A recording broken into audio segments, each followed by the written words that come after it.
Gracias a todos de nuevo. Encantada de estar hoy aquí y, sobre todo, en el marco de esta sesión especial, de presentación especial de los últimos libros del CLAD, de estos libros que cada año, afortunadamente, nos ilustran en las nuevas tendencias de gestión del conocimiento, en las novedades y en las tendencias con las que podemos aprovechar para mejorar la gestión pública, pero también el conocimiento y la transferencia desde el punto de vista del ámbito universitario, académico, docente, pero también de los practitioners. Es un honor para mí proceder a presentar a continuación al profesor Luis Aguilar Villanueva, el director fundador del Instituto de Investigación en Política Pública y Gobierno del Centro Universitario de Ciencias Económico-Administrativas de la Universidad de Guadalajara. Cuando quiera.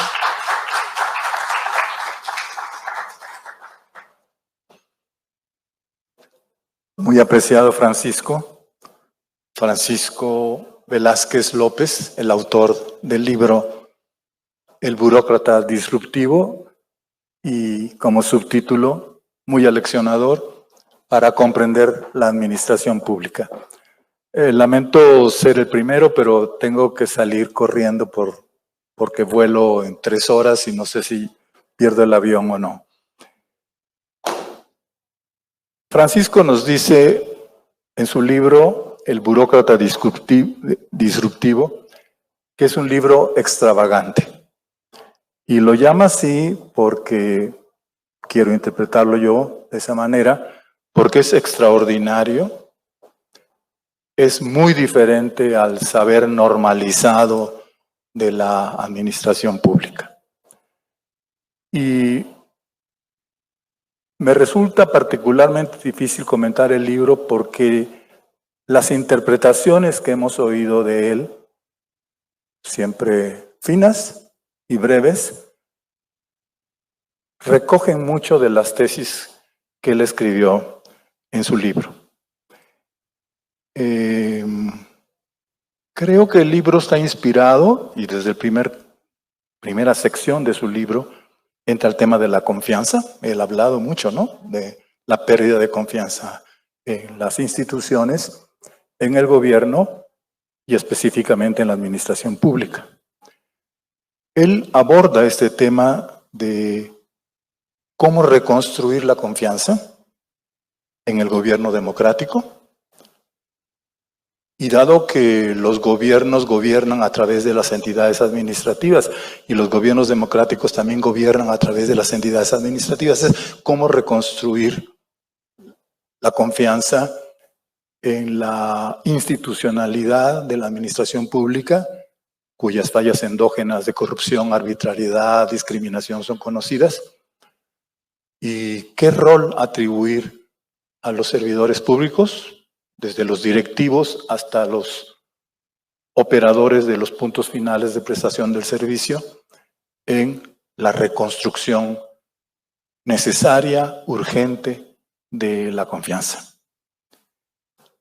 Más a fondo, hay otra pregunta de él. ¿Se reconstruye la confianza con el mismo estilo de gobernar y con el mismo estilo de administrar? ¿Con el mismo arreglo administrativo de la administración pública, los mismos procesos y el mismo perfil del personal? Y entonces se trata solo de mejoras, y digamos de mejoras continuas, o en cambio es algo más a fondo, más profundo, y que no se puede reconstruir la confianza social en el gobierno a menos que se lleven a cabo innovaciones. Hay un capítulo muy importante sobre innovaciones e innovaciones disruptivas, disrupciones. Esto pues es como el factor que motivó todo el pensamiento de Francisco en nuestros días, pero desde hace años. Y Francisco, pues yo sí creo que es el ejemplar del burócrata disruptivo, ¿no? ¿Y por qué digo esto? No solo para quedar bien con él, sino porque conociéndolo en estos últimos 3, 4 años, es disruptivo porque entiende la magnitud y profundidad del cambio social en curso que estamos viviendo. Lo entiende. Entiende el rol que puede y debe jugar el administrador público para conducir ese cambio. Y la conducción de ese cambio, según él, implica también cambios en la administración pública y una administración pública motivadora del cambio político y del cambio social. Y lo hace porque induce o motiva a los ciudadanos a cambiar. Quiero leerles en la página 6.9, su concepto de gestión pública disruptiva y asincrónica.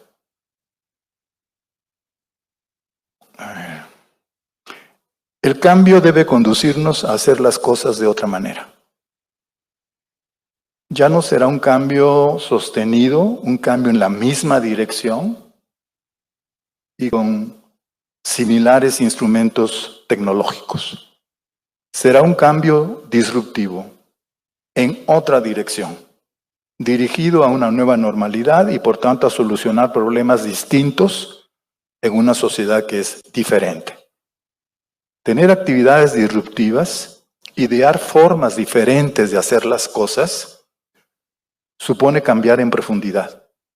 Y es más difícil en administraciones públicas e instituciones de cultura administrativa profunda que en aquellas que tienen una cultura débil.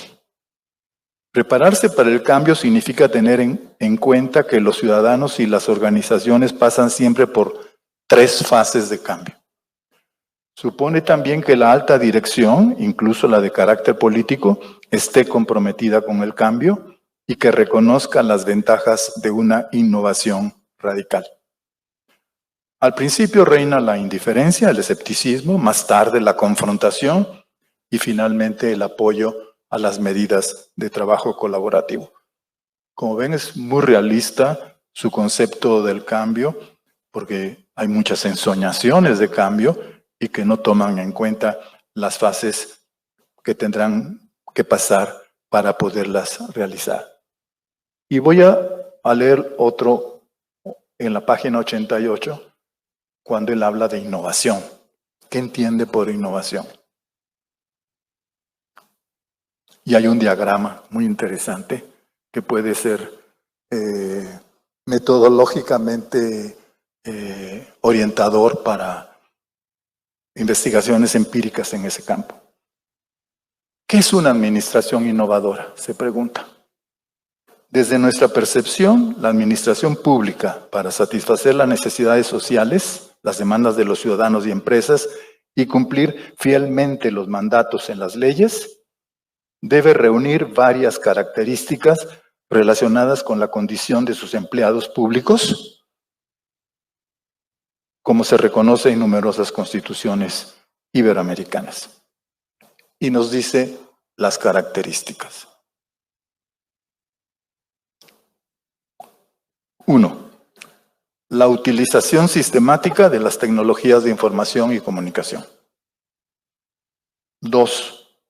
La colaboración con los ciudadanos, la sociedad civil y las empresas. 3. La planificación, ejecución y evaluación de las políticas públicas. Y ahí, leyendo el artículo, hay un apunte muy interesante donde pide con muy buenas razones que las políticas públicas que hoy son particularistas y dispersas estén coherentemente ordenadas e integradas alrededor de los planes nacionales de los gobiernos. 4. Me gustó mucho esta. La apropiación de la creatividad ciudadana de inmediato. Ciudadanos que no son solo ya los destinatarios, ¿no?, sino que son coautores, coproductores, como nos los han estado exponiendo muchísimos colegas. Y 5, la gobernanza democrática, que él entiende, si no me equivoco, muy ligada a gobierno abierto, como transparencia, rendición de cuentas, etc. Ok. ¿Qué es lo que yo aprecio del libro de Francisco? Ya dije lo que creo que son los conceptos fundamentales para no tener ideas extravagantes de la burocracia disruptiva o de la innovación y entender cuál es el pensamiento de Francisco en el punto. ¿Qué aprecio yo del libro? Uno, el foco. Sí, de veras. No hay confianza en el Estado, en el Poder Judicial, en el Legislativo, en los gobiernos locales, en las relaciones. No, él tiene un foco y su foco es la administración pública. Y creo que muchos de los aquí presentes ya estamos cansados de críticas, denuncias o propuestas de reformas disruptivas que tienen decenas de lugares de atención. Evidentemente él sabe que está en juego el Estado, su ordenamiento normativo, los poderes públicos, las relaciones intergubernamentales, el sistema económico, el sistema social. Él lo sabe todo eso, pero él se centra en la administración pública. Y eso yo lo aprecio mucho. Y no se pone a hablar de todo, ¿no? El segundo punto que yo aprecio mucho de él, un lenguaje accesible.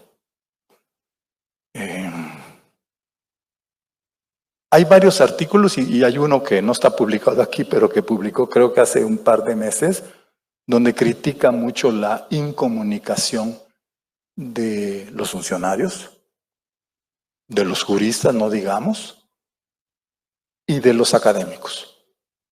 Que hablamos de la administración pública en términos que no son descifrables o bien entendidos, precisamente bien entendidos por los ciudadanos. Y yo creo que esto es cierto, y ahí escribe 2 artículos sobre la comunicación. Y él se opone y critica los lenguajes herméticos de académicos y de juristas, pero también la oposición a los lenguajes propagandistas politizados. Entonces, esta insistencia en la comunicación, en la comunicabilidad, es fundamental. Y hoy, saben ustedes que para gobernar, la credibilidad discursiva y la claridad de los canales y mensajes de la comunicación es fundamental. Entonces, esto lo he apreciado mucho y como soy académico me he sentido cuestionado, ¿no? De que los rollos de los académicos, como se dice en México, no sean rollos de los ciudadanos, pues. 3. ¿Qué he apreciado de él? El subtítulo, para comprender la administración pública. Tiene un conocimiento entero e integrado de todos los componentes de la administración pública que los va abordando en sus capítulos. Esta visión integral de la administración pública, no segmentada, ¿no?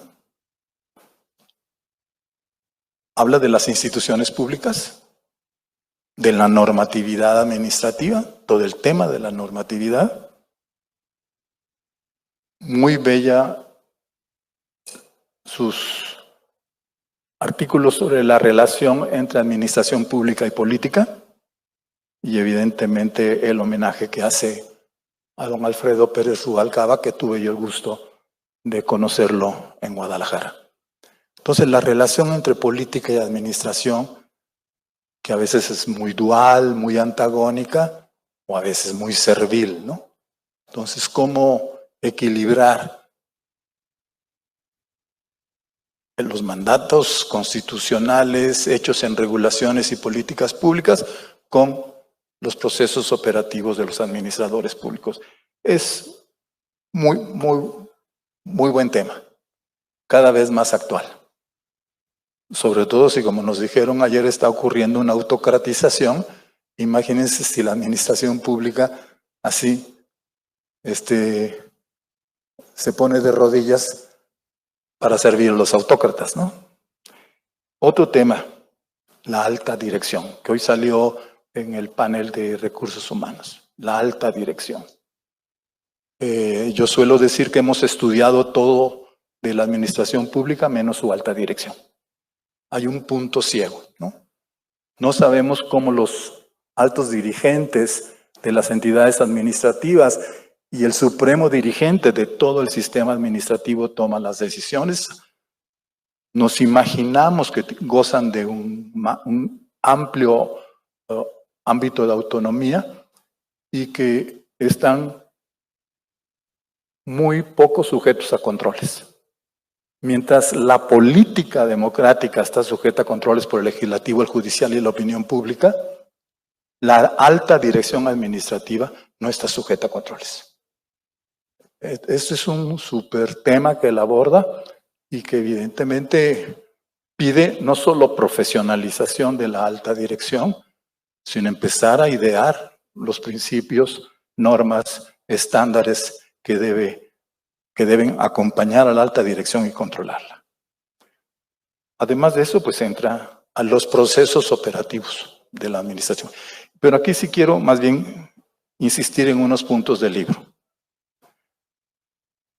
Él ha insistido mucho en esos días en lo que él llama la profesionalización de la administración pública y que muchos colegas en los paneles han insistido en eso, ¿sí? ¿Cómo evitar la politización de los procesos de selección y promoción del personal público? Y entonces, este tema de la profesionalización, que es una de las causas que ha motivado la desconfianza, ¿no? en la administración pública. Otro, los gobiernos locales. Y me gustó que en la penúltima sección del libro salta de los gobiernos locales a lo que llama la colaboración y cooperación internacional, los gobiernos regionales, los gobiernos internacionales, los organismos internacionales, con particular énfasis en la Agenda Mundial 2030 de los 17 Objetivos de Desarrollo Sostenible. Otro, la innovación, que lo vimos, su esquema de innovación, que repito, puede ser un dispositivo heurístico útil para las investigaciones empíricas. La digitalización de los procesos, creo que nos hemos pasado cada 15 minutos hablando de la digitalización, pero él lo toca de otra manera. La digitalización de los procesos administrativos para fines no solo de costo efectividad o de costo eficiencia, sino para fines de institucionalidad, transparencia, rendición de cuentas, interacción más fluida y personalizada entre ciudadanía y gobierno. Las potencialidades de la inteligencia artificial es un tema que a él lo apasiona mucho, como apasiona a muchos de los aquí presentes y de otros, ¿no?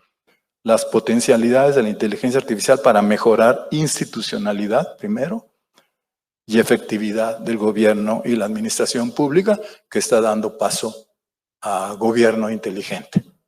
O siguiendo la propuesta de Víctor Lapuente de ayer, las nuevas relaciones SMART entre gobierno y sociedad. Bueno, todo esto, estos temas, y quizás hay otros más de detalle que no he abordado, tienen como premisa, tono, escenario, ambiente, la pandemia, ¿sí? La premisa de que la pandemia es un corte, un parteaguas socioeconómico y también político-administrativo.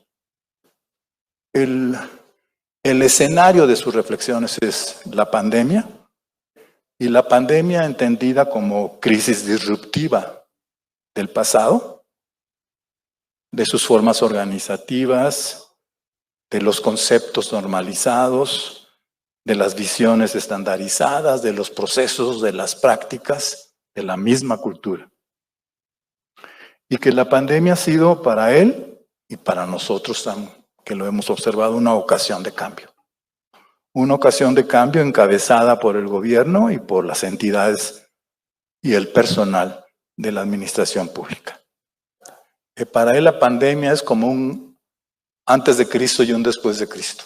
Es como un corte, un parteaguas que involucra e implica todo el sistema social y no solo al Estado o al sistema político administrativo. Y entonces Él considera que la pandemia nos ha ayudado a liberarnos de fallas, de errores, de tratos discriminatorios y ha generado las condiciones para llevar adelante una nueva administración pública. Pueden hablar ustedes de una nueva gobernanza, de un nuevo Estado, etcétera, pero el foco de él siempre la administración pública. Considero pues que es un libro a leer, que nos deja muchas enseñanzas y celebro, aunque sea redundante, que no haya habido dispersión, sino que te hayas mantenido fiel al foco intelectual y foco cívico, político de la administración pública. Congratulaciones, eres un secretario general no solo administrativo, ¿no?, sino ahora hasta intelectual. Bravo, Francisco, eres muy bueno.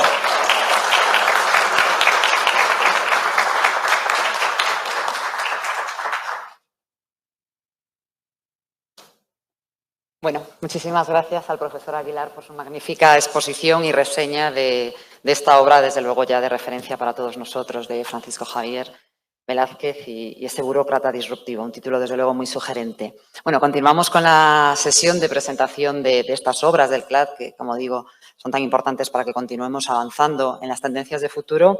Y desde luego para mí es todo un placer y un honor presentar a Carles Ramió, al profesor Ramió, catedrático de Ciencia Política de la Universidad Pompeu Fabra, y que desde luego es amigo, colega, hemos compartido proyectos de formación, de libros, de manuales. En la actualidad somos compañeros también dentro del grupo de análisis y reformas de la administración pública en España, dentro del ámbito del Gobierno. Y desde luego hay que decir que a su conocimiento académico, a su extenso conocimiento académico, se une una visión certera, quirúrgica casi diría yo, sobre cuáles son los problemas que nos podemos encontrar en el momento actual, pero desde hace ya muchos años. Mi biblioteca, desde luego, está llena de obras y de manuales del profesor Ramió, y sobre cómo abordarlos. Tiene un conocimiento práctico, una facilidad para ir adaptando todas las tendencias, ¿no? Su obra sobre inteligencia artificial en la administración pública fue absolutamente reveladora en su momento, y cualquier conferencia, cualquier charla en la que contemos con el profesor Ramió siempre concita el aplauso más unánime, ¿no? Y desde luego esa carta de innovación que preparó y que trabajó y que ha presentado el CLAD ha sido un punto de referencia en el ámbito de la innovación, porque precisamente la pandemia ha puesto de relieve cómo es necesario innovar.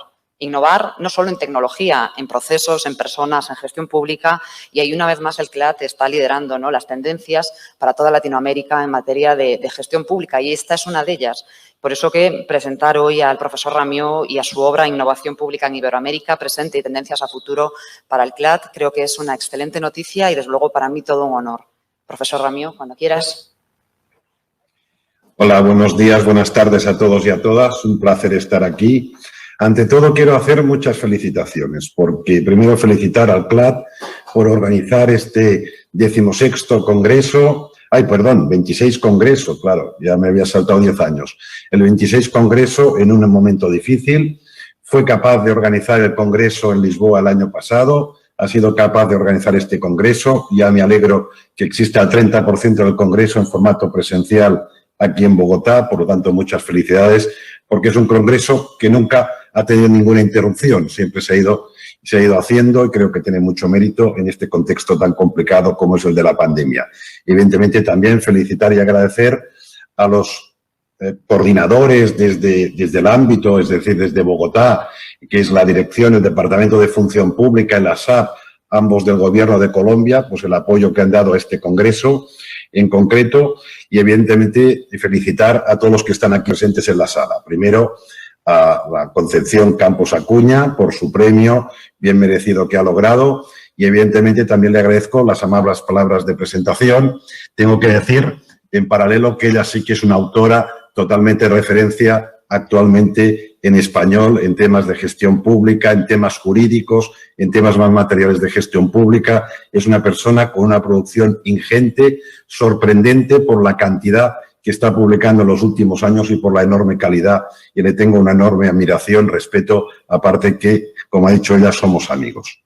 Y luego también felicitar a Francisco Velázquez, secretario general del CLAD, pues por su doble condición, primero como secretario general y luego como autor de este libro, con este título tan sugerente, El burócrata disruptivo, que ha hecho una presentación brillante, pues el profesor Luis Aguilar Villanueva, que también saludo, aunque mucho me temo, porque ha salido literalmente volando, con lo cual seguro que ya está fuera de la sala. Y también felicitar a Óscar Oslac por su libro, que presentará seguidamente, que leí en su momento y que es un libro, y es un autor totalmente, Óscar lo sabe, de referencia y es un clásico en materia de administración pública. De hecho, aquí tengo a tres profesores de los más admirados por mí, Luis Aguilar Villanueva, Luis Aguilar Villanueva, como decía, Óscar Oslac, y Concepción Campos Acuña no es profesora, para nosotros es una practitioner, pero realmente tiene una trazabilidad en sus investigaciones y en sus publicaciones que son de académicos, porque ciertamente ella es doctora. Y evidentemente a Francisco Velázquez, repito, por su doble condición, como secretario general de CLAD por la reunión del Congreso y también como autor del libro El burócrata disruptivo. Bien, a mí me toca presentar este libro que ha publicado CLAD sobre innovación en Iberoamérica presente y tendencias de futuro. Por tanto, también agradecer a CLAD y a todo su equipo el esfuerzo que han hecho por editar y publicar este libro y también agradecer al secretario general de CLAD pues que haya tenido, digamos, me haya ofrecido la oportunidad de publicar este libro en esta prestigiosa institución. Bien, es un libro vinculado, por lo tanto, a la Carta Iberoamericana de Gestión Pública, que fue aprobada en la reunión de ministros en Lisboa el pasado octubre, en octubre del año pasado, de 2020, y que luego fue ratificado por los jefes de Estado. Durante la elaboración de esta carta, que fue un producto colaborativo con todo el equipo de CLAD, pero también participaron varios países en la discusión, quiero destacar aquí la participación muy activa de Colombia, con una doble voz, por una parte la ESAP y sus profesores que hicieron contribuciones muy interesantes y también el Departamento de Función Pública. Y bueno, de esta lógica, digamos, colaborativa, evidentemente hubieron muchos elementos que no se pudieron introducir en un texto normativo y por lo tanto eran de carácter reducido y además hicimos una encuesta sobre la situación de los distintos países en algunos ítems de innovación. Y a partir de aquí, pues consideramos que era necesario hacer algún texto, digamos, que acompañara la carta. Obviamente un texto modesto de acompañamiento a la carta, que la idea era dar mayor argumento, mayor profundidad a un conjunto de ideas que un texto normativo como una carta, pues expresan de forma sintética y a veces incluso críptica, porque tengo que reconocer que es una carta realmente compleja en su contenido. Con lo cual la idea era explicar, dar un poco más de argumento, expandir un poco las ideas que proponía la carta. Esa es la idea del libro. También haciendo un análisis de la situación de presente en algunos países de Iberoamérica, aquellos que contestaron el cuestionario del CLAD, y sobre todo hablar de tendencias de futuro. Porque la innovación es un elemento enormemente dinámico y que ahora está muy en boga. Tengo que decir que está muy en boga cuando nosotros siempre hemos sido en la administración pública radicalmente innovadores. Las administraciones públicas, y eso lo he defendido, y ahora ha venido Mariana Mazzucato, pues, y lo ha certificado con broche de oro, que las administraciones públicas son eficaces, son eficientes y además son radicalmente innovadoras en el diseño de sus políticas públicas y en renovar constantemente su cartera de servicios.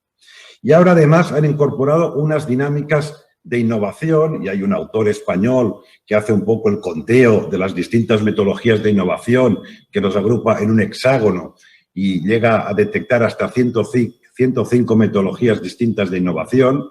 Digamos que la administración pública lo ha demostrado, lo demuestra y demostrará que es radicalmente innovadora. Ahora bien, en cambio, no es muy innovadora a nivel organizativo, a nivel institucional, a nivel del back office, del funcionamiento de la máquina de la administración. Y pensábamos que teníamos que hacer un texto que ejerciera de catalizador como esta necesidad de innovar también los arreglos institucionales y organizativos de carácter estrictamente interno. Porque si la administración pública está consiguiendo ser innovadora, a pesar de tener unos elementos organizativos y unas arquitecturas totalmente anticuadas, fíjense lo que seríamos capaces de hacer si tuviéramos unas administraciones públicas como institución y como organización renovadas y mucho más modernas. Y entonces en esta carta se apostó por lo que hemos denominado estrategias de metainnovación.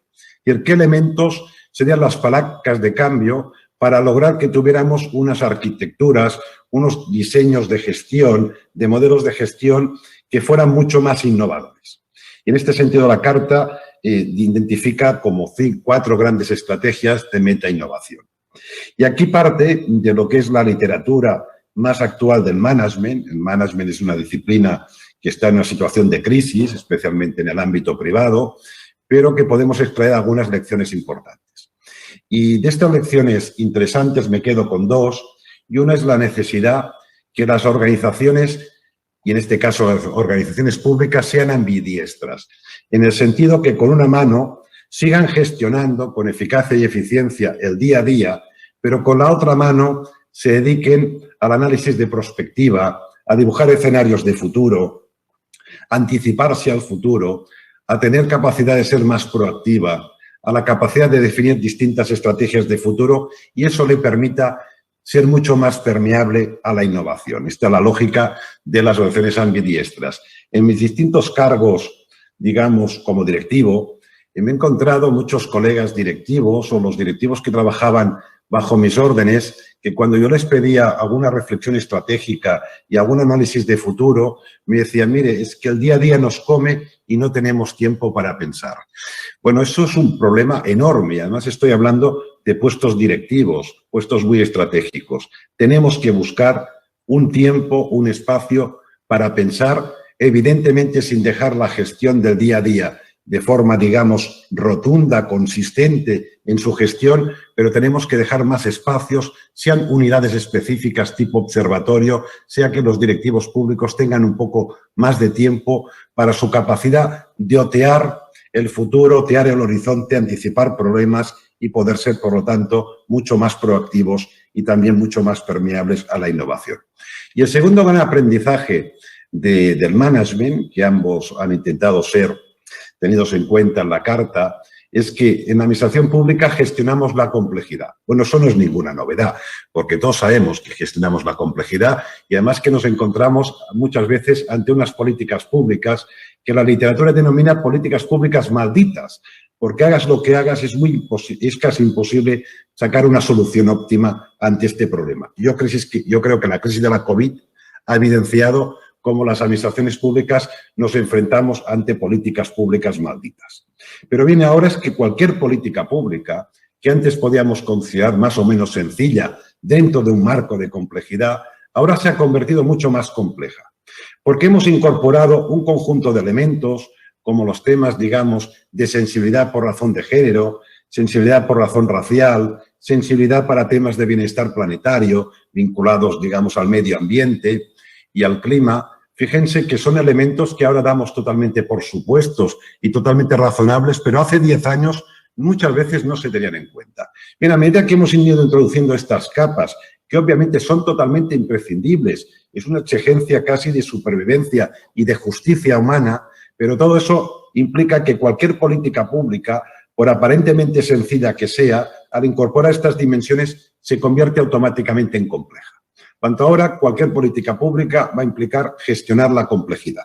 De hecho, ya lo implica. ¿Y cómo podemos gestionar esta complejidad? Pues mediante una suma compleja de inteligencias.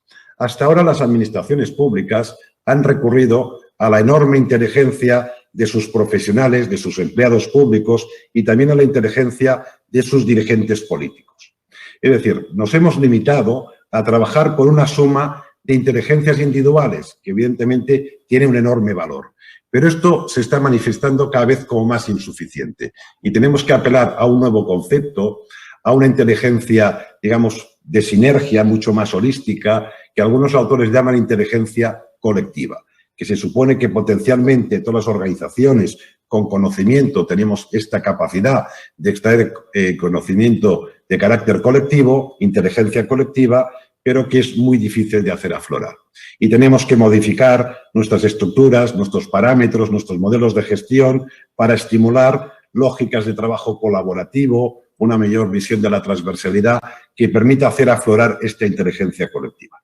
Y estos dos tipos de inteligencias humanas, la suma de las inteligencias individuales más esta sinergia que implica la inteligencia colectiva, van a tener que interlocutar, de hecho ya lo hacen actualmente en la práctica, con esta nueva forma de inteligencia que nos está trayendo la revolución 4.0, que es la inteligencia artificial. La inteligencia artificial, dedicamos un espacio en la carta y en este libro, y como ha dicho Concepción Campos Acuña, yo me he dedicado a trabajar sobre las ventajas, potenciales ventajas que puede tener la inteligencia artificial en la administración pública, pero no hay que ser fetichista con la tecnología. Son simples instrumentos, simples herramientas. Hay un autor catalán que se llama Xavier Marcet que dice que la inteligencia artificial nos va a ayudar a responder mucho mejor las preguntas, pero tenemos que recordar que formularse las preguntas y especialmente formularse nuevas preguntas forma parte de la inteligencia humana. Cuando la inteligencia artificial va a tener un impacto mucho más positivo, va a tener un impacto exponencial en la medida que sepamos trabajar con administraciones públicas inteligentes, que se nutran de esta inteligencia colectiva, de una buena gestión del conocimiento. No pongamos el carro delante de los caballos, primero es la inteligencia humana, de forma individual y colectiva, la inteligencia, por lo tanto, institucional de las administraciones públicas y luego viene el instrumento propiamente dicho de la inteligencia artificial, que entonces sí que puede tener una progresión de carácter geométrico y alcanzar mayores grados de eficacia y eficiencia que las actuales y un incremento muy notable de la productividad que bien nos va a hacer falta ante los retos que nos vienen dados en esta década crucial que es 2020-2030. Bien, y en este sentido, pues el libro va explorando los distintos ítems que hace referencia a la carta.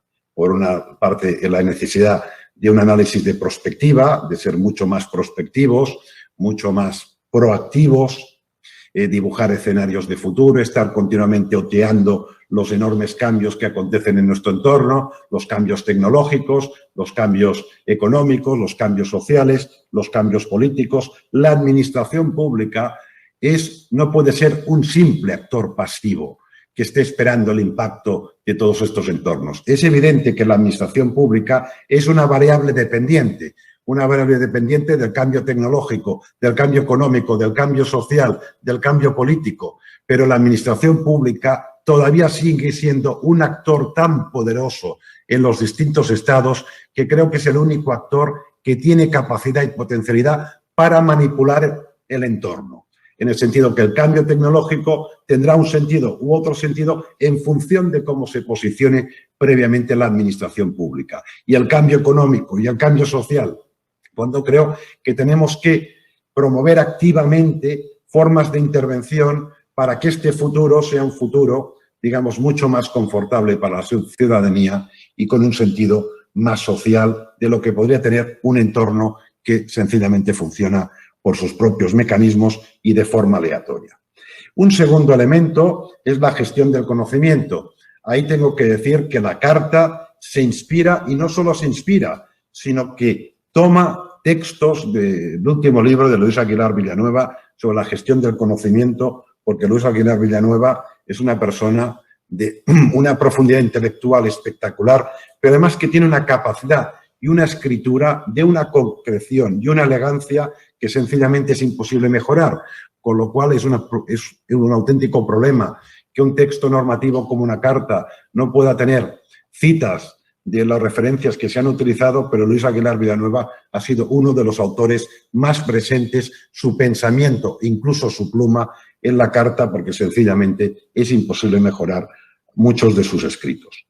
Y ahí la gestión del conocimiento significa, y eso lo ha estudiado muy bien Luis Aguilar, que las tecnologías nos permiten un acceso a nueva información, un acceso a una información mucho más sistematizada, y eso nos tiene que permitir pues un proceso de toma de decisiones, un proceso de control y de evaluación mucho más científico. No puede ser que ahora las decisiones políticas, en esta cúpula que antes hablaba Luis Aguilar, a raíz del libro de Francisco Velázquez, esta cúpula donde hay la política y se encuentra la alta función pública, tome las decisiones mediante intuiciones o mediante información muy escasa, cuando ya la tecnología nos permite un acceso intensivo de información y cada vez estamos más capacitados para tomar decisiones, entre comillas, más científicas o tendiendo a ser mucho más científicas. Luego hace referencias, el tercer ítem, a la inteligencia colectiva. Ahí nos inspiramos mucho de un autor español que se llama Amalio Rey y estamos hablando de estos sistemas organizativos, de romper barreras y lógicas feudales en la administración pública para alentar lógicas de carácter colaborativo, cambiar los sistemas de liderazgo. Los liderazgos cada vez tienen que ser más inspiradores, más catalizadores, que permitan hacer aflorar esta inteligencia colectiva.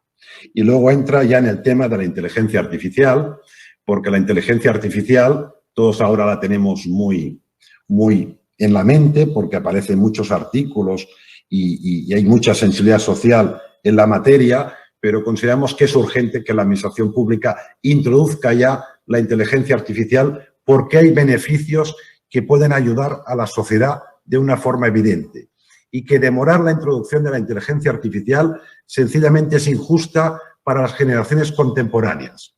Les cuento un pequeño ejemplo.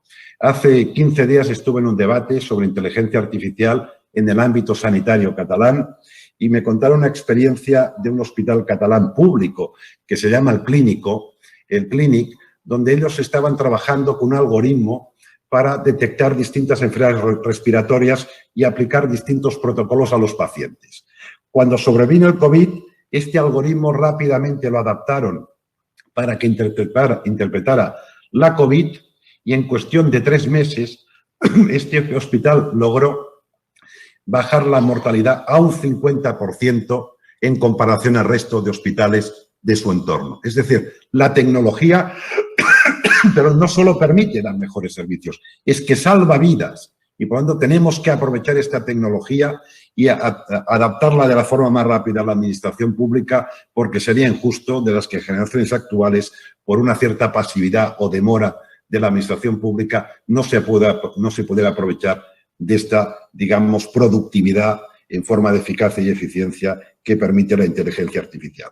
Y de forma tentativa ya se entran en temas que son muy estratégicos y que nos preocupa mucho la administración pública, como son elementos vinculados a la ética y a la necesidad de la regulación de la inteligencia artificial dentro de la administración pública. Es obvio que los algoritmos y los sistemas de entrenamiento de algoritmos tienen que fundamentarse sobre valores públicos, sobre una ética pública, pero también la posibilidad de regular por parte de la administración pública al sector privado en el uso de estas tecnologías que pueden ser muy potentes en calidad de vida a la ciudadanía, pero también son enormemente peligrosas y nos ponen en unos debates y en unos serios bretes de carácter ético y moral, tema que ha estudiado muy bien Óscar Oslak. Y finalmente se habla del camino de cómo conseguir introducir la inteligencia artificial y ahí se habla de lo que los académicos denominan de forma pomposa incrementar las capacidades institucionales para la gobernanza de datos.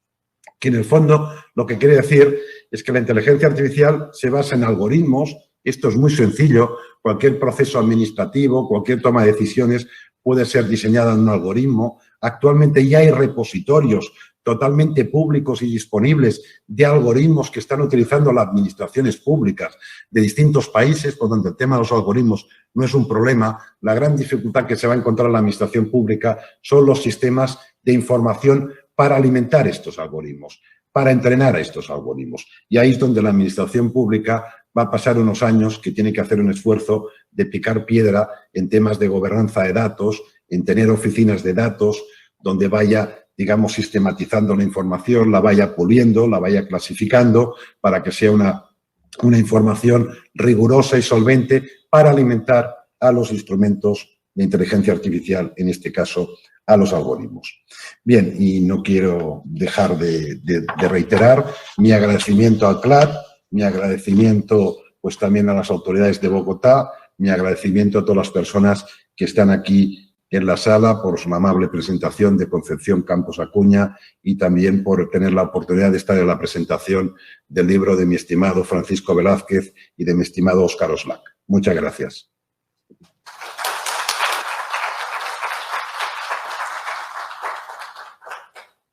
Muchísimas gracias, profesor Ramió. Sin ninguna duda, uno de los retos en el siglo XXI en la gestión pública es incorporar ecosistemas de innovación Y este manual, sin ninguna duda, va a ser, yo creo que un auténtico referente y nos va a permitir avanzar, ¿no? Él habla desde el conocimiento de la inteligencia artificial, de la inteligencia colectiva. Yo recuerdo que el año pasado, precisamente, presentaba un paper al CLAD hablando de que el futuro de la gestión pública estaba entre la inteligencia emocional y la inteligencia artificial, la inteligencia de las personas y, sobre todo, cómo aplicar las nuevas tecnologías. Y este libro, del mismo modo que la carta en su momento, creo que son una hoja de ruta a seguir que nos va a facilitar incorporar estas nuevas tendencias, ¿no? Como dice el propio título, presente y tendencias a futuro, pero ya son presente también. Tenemos que ver cómo incorporarlas y, como siempre, el CLAD está liderando el camino.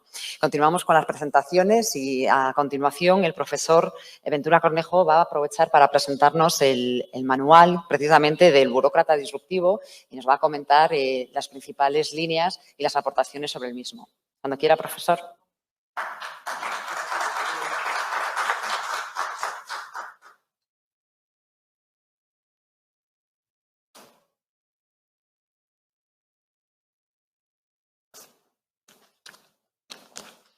Muy bien, buenas tardes.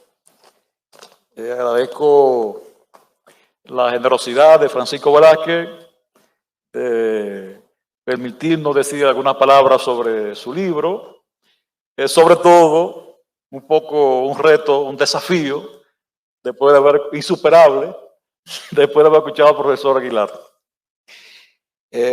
Permítanme iniciar estos comentarios con una breve caracterización del perfil del escritor del burócrata disruptivo.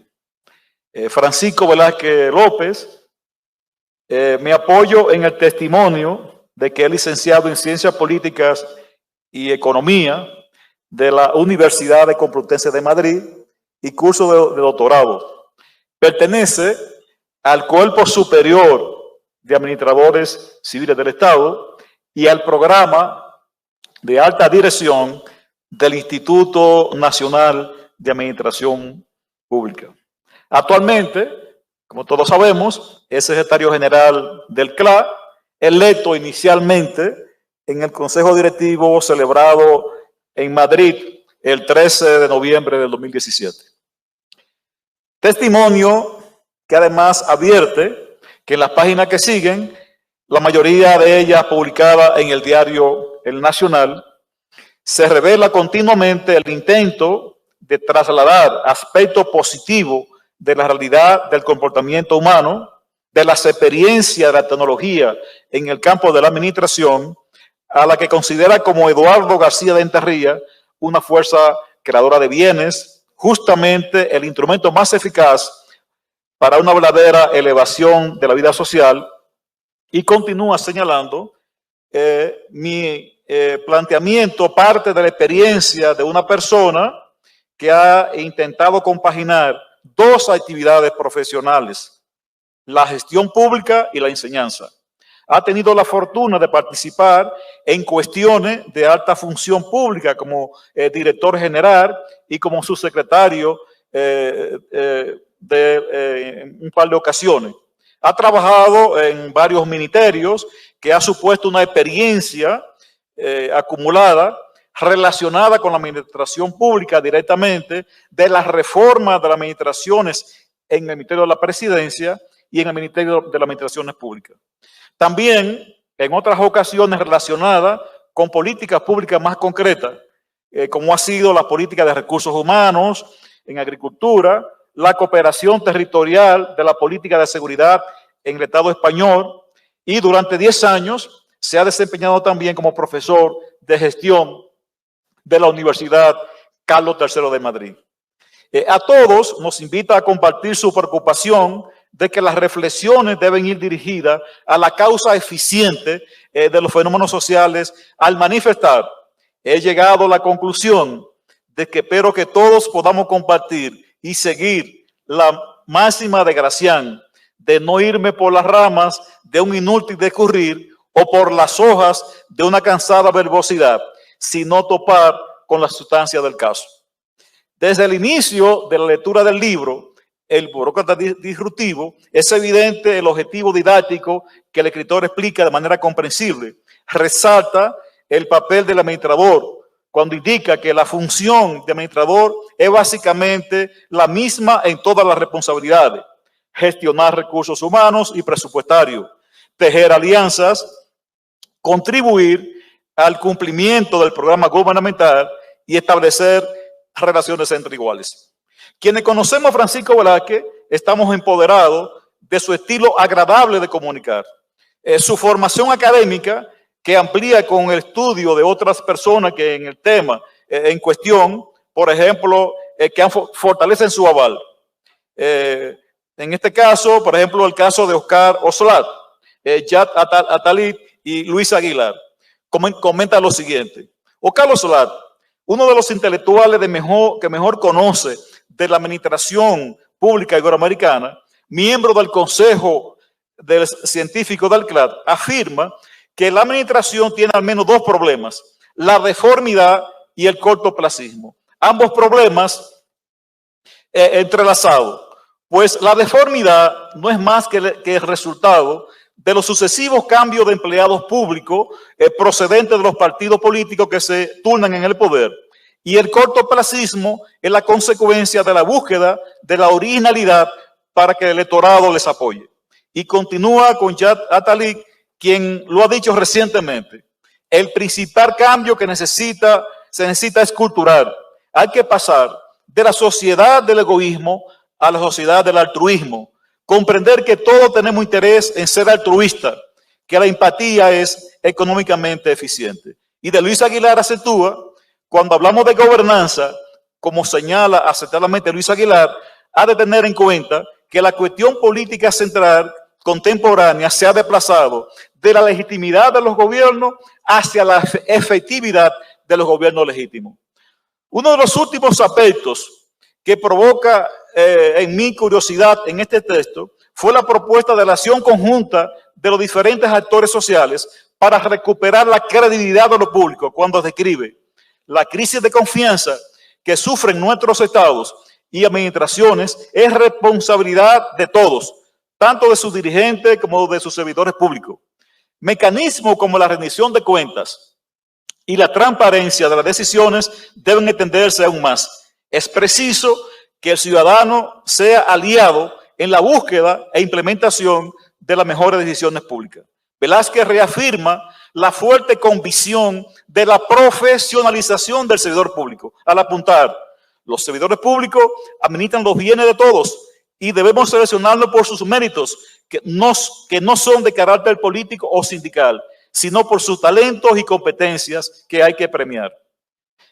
Son las siguientes expresiones, manifestaciones claras del perfil del burócrata disruptivo, comenta el secretario general del CLAC, cuando expresa lo siguiente: en la Carta Iberoamericana de Función Pública, basada en se indica la necesidad de sustituir la versión burocrática de la administración pública basada en la adopción de rutinas normalizadas y la reproducción de procedimientos establecidos, y su sustitución por enfoques orientados a la producción de resultados, a la innovación y el aprendizaje. Y expresa seguida: ¿qué es una administración innovadora? De nuestra perspectiva, la administración pública, para satisfacer las necesidades sociales, las demandas de los ciudadanos y empresas y cumplir fielmente los mandatos recogidos en las leyes, debe reunir varias características relacionadas con la condición de sus empleados públicos, como se reconoce en numerosas constituciones iberoamericanas. Estas características son la utilización sistemática de la tecnología de la información y la comunicación, la colaboración con los ciudadanos, la sociedad civil y las empresas, planificación, ejecución y evaluación de las políticas públicas, la apropiación de la creatividad ciudadana de inmediato y finalmente practicar la gobernanza democrática. Merece destacarse la cuestión de la redistribución y la descentralización del poder, el fortalecimiento institucional de las ciudades, considerada por el ciudadano español nacido en Castiblanco de Arroyo, Sevilla, escribiendo lo siguiente: se precisa una mayor atención y recursos de los estados a las ciudades. Allí están las personas, los servicios y, en último término, los votantes, que no siempre sufragan igual en las elecciones generales o locales. En los municipios, además, puede practicarse la democracia más fácilmente, tanto por medios telemáticos como presenciales. Como ha declarado Natalie Taylor, responsable de proyectos digitales del Ayuntamiento de Londres: empezar por pequeño, hazlo bien y cuéntaselo a todo el mundo. Muestra la pasión con que lo has realizado y los resultados obtenidos, y en toda la fase del proceso deja a los ciudadanos que opinen. En la obra que comentamos hay un firme reclamo por la implementación efectiva de género y en el seguimiento para el cumplimiento de los objetivos de desarrollo sostenible.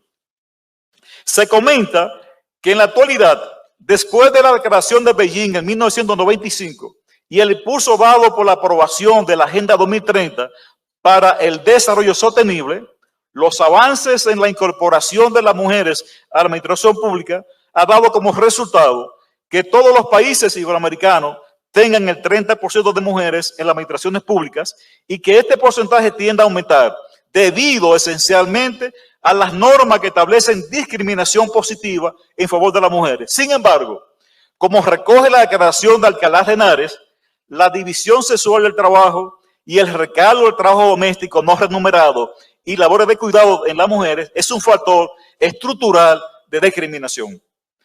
El papel de la ONU promoviendo la vía pacífica para soluciones de conflicto, como los ODS, la Agenda 2030 y el impulso de la OCDE, es racionalizar los procesos que conducen a una mejor satisfacción ciudadana. También son respuestas en el trabajo comentado. Son múltiples los conflictos que se han solucionado por la vía pacífica y en lo que la negociación entre las partes ha sido tutelada por la ONU, que ha tenido y tiene iniciativas esencialmente relevantes aprobadas por unanimidad desde su fundación. Entre esto, es necesario referirse a los objetivos de desarrollo sostenible y a la Agenda 2030, continuadores de los objetivos del milenio.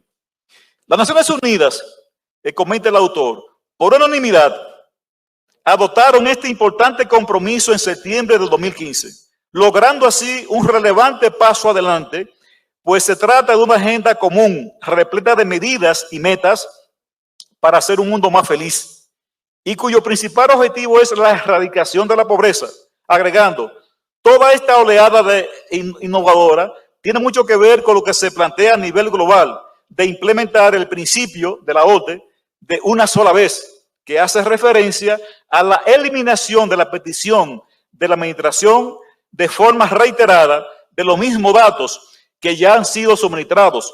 Con buen criterio, las administraciones están asumiendo que las dificultades de conexión de la base de datos no son responsabilidad de los ciudadanos, sino de la propia administración, que hay que prepararse para responder a los retos de la cuarta revolución industrial, para que esta, ya desarrollándose en los países más avanzados, en lo que también la pandemia ha atacado duramente.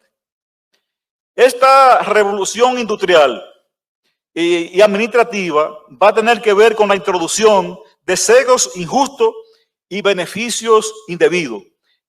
Extendiendo la reflexión, esta transformación se basará en la conclusión de los análisis del comportamiento durante la pandemia, en proponer modificaciones adecuadas y determinar las actuaciones futuras, incluyendo las transformaciones organizativas. Si la nueva normalidad va a ser diferente, también tendrá que serlo las administraciones públicas. En este aspecto, considerado como la capacidad de pensar estratégicamente, concluye, para analizar el comportamiento durante la pandemia es necesario responder a algunas preguntas como esta. ¿Hemos atendido a la población de forma eficaz? ¿Se ha garantizado la prestación de servicios básicos? ¿Las instituciones han utilizado adecuadamente los instrumentos tecnológicos? Otras situaciones que Velázquez destaca es cómo la pandemia ha evidenciado la profundización de la desigualdad social cuando comenta, tanto Tedros Ghebreyesus, director de la Organización Mundial de la Salud, como el secretario general de la ONU, han alertado contra este nuevo foco de desigualdad. Aquellos cuyas oportunidades vitales ya eran reducidas por la desigualdad y la injusticia en base a sus ingresos, raza, género y otra forma de discriminación son los que más están sufriendo el impacto de COVID-19, destacó Guterres al presentar sus prioridades para este año. La tensión entre el dios Ayeto y el monstruo marino, establecido en este libro, El burócrata disruptivo, en los siguientes términos.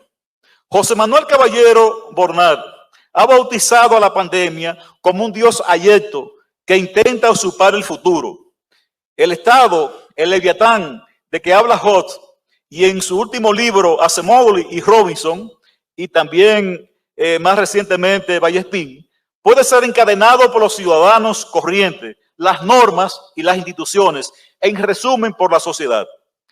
Con visión de futuro, de los posibles escenarios que surgirán, se contemplan los posibles conflictos ideológicos de las acciones intervenidas o implementadas que podrán afectar al Estado. El autor establece: cuando pase la pandemia de velocidad distinta, según se ha observado, se plantearán soluciones para hacer frente a los gastos extraordinarios generados. Como siempre, las soluciones pueden ser diferentes, oscilan entre el fortalecimiento de los medios y la generación de ajuste presupuestario para no incrementar el déficit público. Sobre la contención indiscriminada del gasto público, podemos generar situaciones de mayor debilidad. Los ajustes sin reforma empeorarán las situaciones, en tanto que los ajustes con reforma, meramente aparentes o nominales, distraen el problema y no lo resuelven, citando a Longo, del Primos y a otros. Las conclusiones más acertadas evalúan las situaciones y fortalecen aquellos recursos materiales, salud pública, de instalaciones, de camas hospitalarias, de tecnología, y la humana, de personal sanitario, de salud pública y de servicios esenciales, necesarios para el mejor funcionamiento de las instituciones. Si simplemente volvemos a la vida anterior y olvidamos nuestras carencias en las posteriores catástrofes o pandemias, las escenas casi medievales que hemos podido observar serán más comunes y dañinas, fortaleciendo esta consideración por la expresión de Stiglitz, de que mi esperanza es que hayamos aprendido la lección y la consecuencia de tener un sector público insuficientemente financiado. A continuación, hemos de considerar las nuevas características de la conceptualización y los métodos en la administración pública iberoamericana, frase con la que nos introduce al burócrata disruptivo. Una de las consecuencias más evidentes para las administraciones públicas iberoamericanas de la crisis del COVID-19 es la extensión de los métodos antes conocidos pero escasamente utilizadas, como las conferencias virtuales, las videollamadas, los webinars y en especial el teletrabajo. Este último va a acompañar durante mucho tiempo y está llamado a constituir una señal de identidad de la administración pública del siglo XXI. Entonces nos encontramos con un nuevo paradigma, un desarrollo en espiral o un cambio disruptivo en la administración pública. Francisco Velázquez lo analiza así. Albert Einstein, que también vivió dramático tiempo, consideraba que es la crisis donde nacen las inventivas, los descubrimientos y las grandes estrategias. Sumando que, como ha señalado muy recientemente Anthony Fauci, consejero de la Casa Blanca en materia de epidemiología, debemos esperar lo inesperado, porque sucede. Ya no será un cambio sostenido, un cambio en la misma dirección o con similares instrumentos tecnológicos. Será un cambio disruptivo en otra dirección, dirigido a una nueva normalidad y, por tanto, a solucionar problemas distintos en una sociedad diferente. Idear formas diferentes de hacer las cosas supone cambiar en profundidad y es más difícil en administraciones públicas e instituciones de cultura administrativa profunda que en aquellas que tienen una cultura débil. Estas transformaciones se basarán en las conclusiones del análisis de comportamiento durante la pandemia, hoy apresurados y contradictorios, a proponer las modificaciones adecuadas y determinarán las actuaciones futuras. Al concluir, se me ocurren dos preguntas que envío al autor del burócrata disruptivo, con la sugerencia que me la pueda responder por WhatsApp o por correo, porque de aquí también voy para el aeropuerto. ¿Es la burocracia culpable de todos los males del mundo? B, ¿por qué este título tan extravagante en un libro que trata de la administración pública, o más propiamente de las administraciones públicas en Iberoamericana? Señor Francisco Velázquez, enhorabuena, felicitaciones y gracias por su contribución para comprender la administración pública de hoy.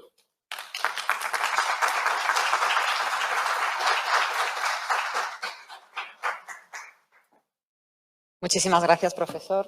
Bueno, uno de los grandes retos a los que nos hemos enfrentado durante la pandemia y sobre todo tras la pandemia es precisamente el crecimiento económico, la crisis social y repensar en los modelos productivos, los modelos de trabajo, los modelos de empleo, el teletrabajo que aparecía sorpresivamente y que permitió que continuase el servicio público, pero esto hace que en estos momentos debamos de reflexionar sobre los datos, la gobernanza de los modelos de empleo y sobre todo mediante el conocimiento empírico de algunas experiencias y precisamente a todo ello obedece la obra que presentamos a continuación, Gobernanza y gestión de políticas locales para la empleabilidad en el área metropolitana de Guadalajara, cuyo autor es Cristian Miguel Sánchez Jáuregui, encargado de despacho del Instituto de Investigación en Políticas Públicas y Gobierno del Centro Universitario de Ciencias Económico-Administrativas de la Universidad de Guadalajara, de México, y que yo creo que nos va a ilustrar brevemente con las principales líneas de esta investigación y, sobre todo, del papel que juega en este futuro actual la empleabilidad y el modelo productivo. Cuando quieras.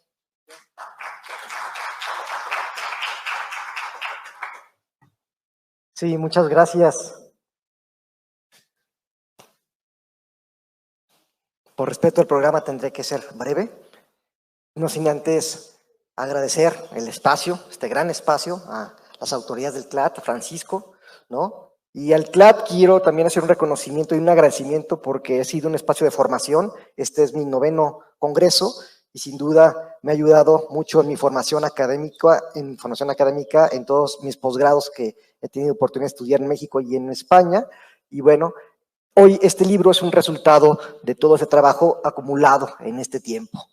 Nada más que sucede algo importante. Quiero decirles que el tema del empleo se puso de moda, ¿no? Pareciera que es un tema que el empleo, más allá del público, el empleo en general, es un tema que particularmente en América Latina no es muy tomado en cuenta, ¿no?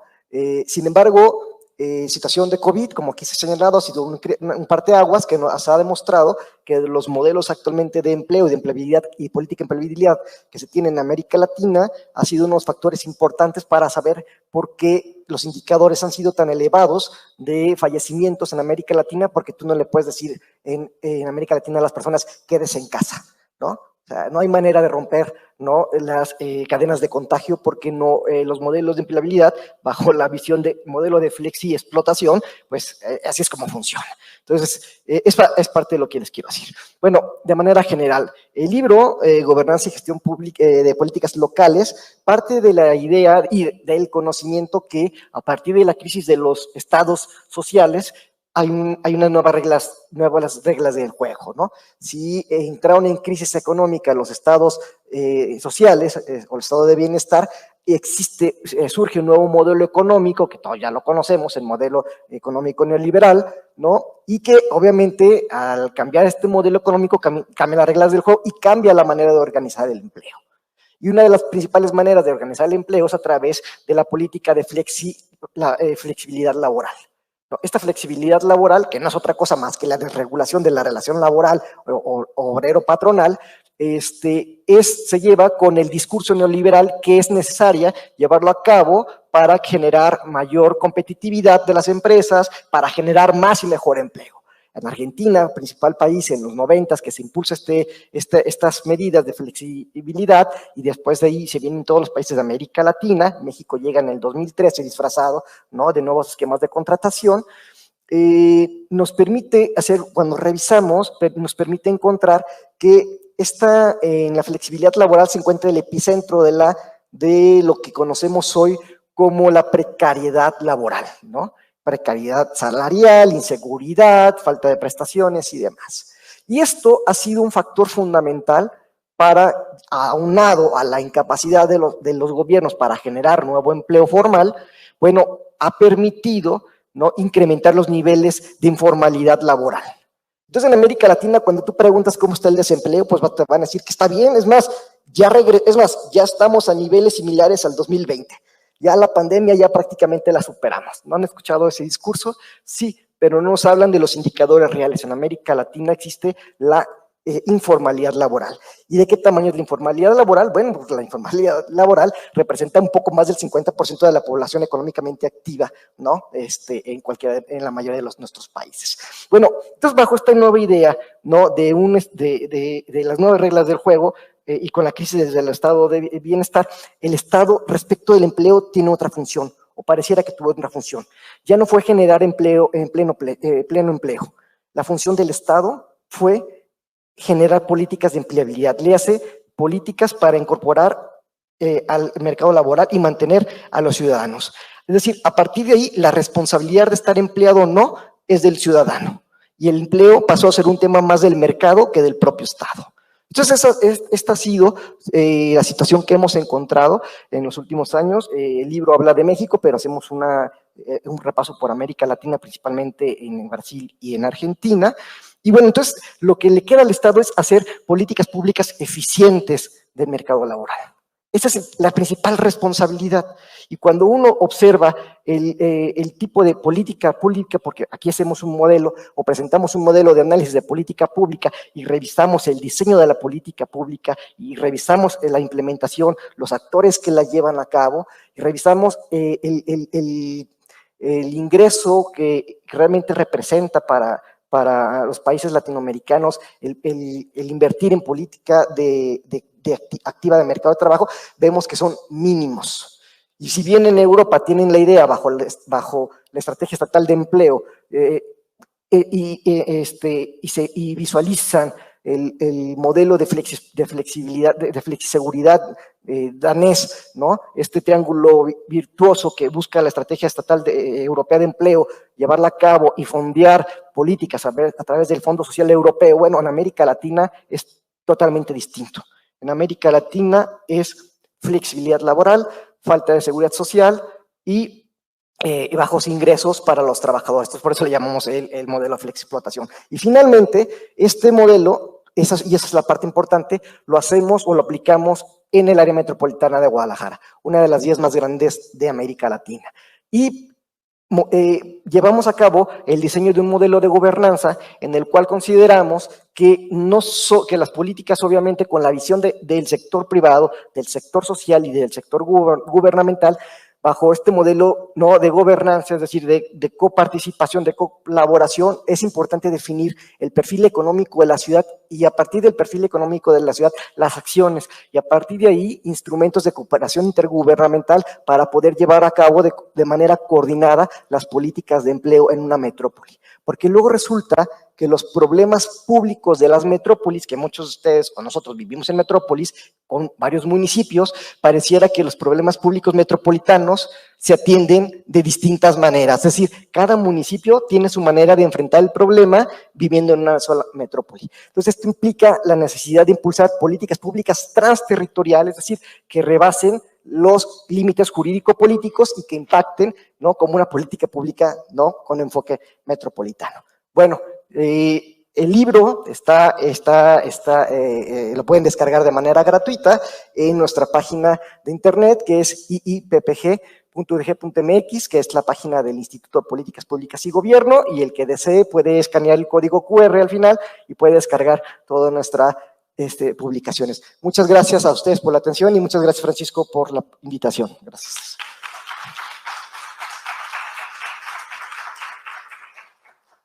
Muchísimas gracias por la presentación, un tema sin duda de interés. Y bueno, para cerrar esta sesión, como no, tendríamos que dar la palabra a uno de los autores, como no puede ser de otra manera, a Francisco Velázquez. Pero yo me voy a permitir unas pequeñas palabras en relación al mismo. Para mí me llevo 2 premios de este congreso.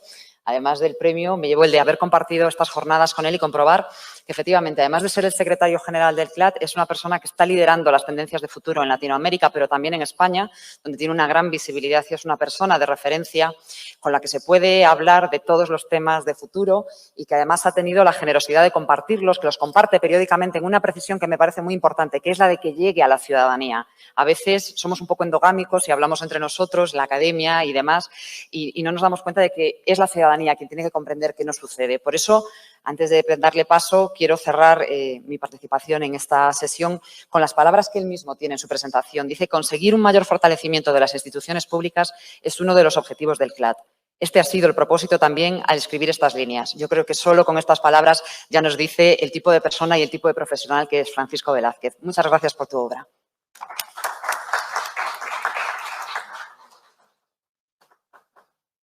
Bueno, yo voy a ser muy breve porque todos ustedes tienen hambre. Es la hora de comer. Y además están hartos de escuchar aquí cosas de amigos míos, ¿no? Que lo que dicen es que todo está muy bien, ¿no? Obviamente. Pero yo creo que la parte más importante del libro este que tienen ustedes y que luego podrán recoger aquí, no se arremolinen, vayan por orden, es una poesía del poeta mexicano José Emilio Pacheco, que la cito aquí, y que dice: y sin embargo, amo este cambio perpetuo, este variar segundo tras segundo, porque sin él lo que llamamos vida sería de piedra. Nos quejamos mucho del cambio, nos quejamos incluso de la innovación. La innovación hace que intentemos, y a veces lo logremos, ser un poquito más felices. Este es un libro que recoge todos los artículos hasta una fecha determinada que he escrito en el Diario Nacional de Caracas.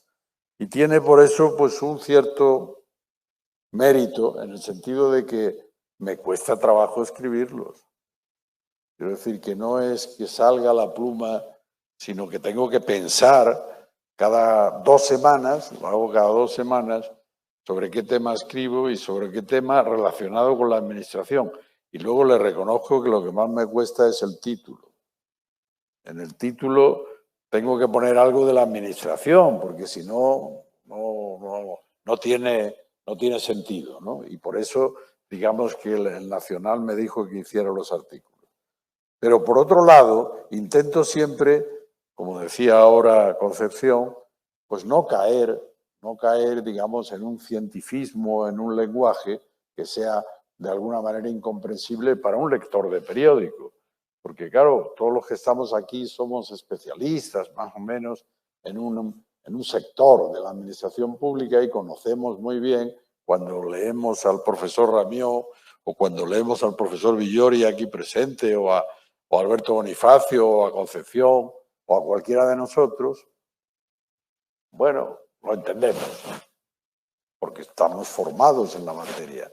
Pero la inmensa mayoría de las personas tienen una concepción de la administración absolutamente errada y contra la que nosotros debemos luchar, que es la concepción de que hay un gasto público absolutamente innecesario y que no consigue ser efectivo, ser eficaz, como hemos hablado durante todo este tiempo. De manera que el libro recoge artículos relacionados con la innovación, incluso con el teletrabajo, con los recursos humanos, con la alta dirección pública, o como esta sinopsis que han hecho tanto Ramón Ventura como Luis Aguilar, los aspectos que tienen sentido desde el punto de vista de este impulso que queremos dar en el CLAD para una mejor administración pública del futuro.